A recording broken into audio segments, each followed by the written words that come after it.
နရွက်ရှည်ရှည်သွားချွန်ချွန်နဲ့နာမည်ကြီးတဲ့အရုပ်ကလေးနာမည်ကို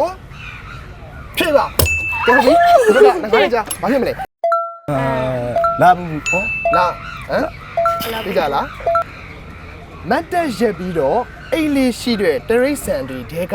နှစ်မျိုးကိုပြောပြပေးရမှာဖြစ်ပါတယ်ခင်ဗျာမတ်တက်ရက်ပြီးဟမ်ပြိုင်းဟုတ်ပြီအမတီသေးဘူးနော်ကျိုးကြပြိုင်းရယ်ကျိုးကြရယ်ပြိုင်းနဲ့ဂျိုးကြဆိုလို့ရှိရင်တော့အဖြေက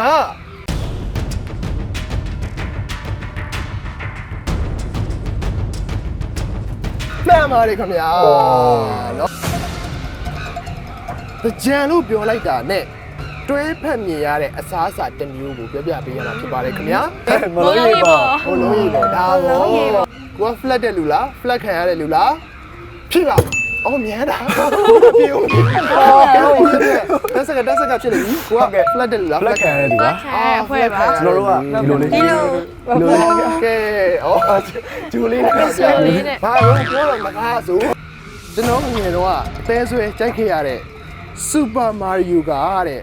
ဘာအလုပ်လုပ်တဲ့သူလဲတဲ့နော်ကာတွန်းဇက်ကောင်ဂိမ်းရဲ့ကာတွန်းဇက်ကောင်ဖြစ်တဲ့ Super Mario ကဘာအလုပ်လုပ်တဲ့လူလဲရွှေတူးတာရွှေ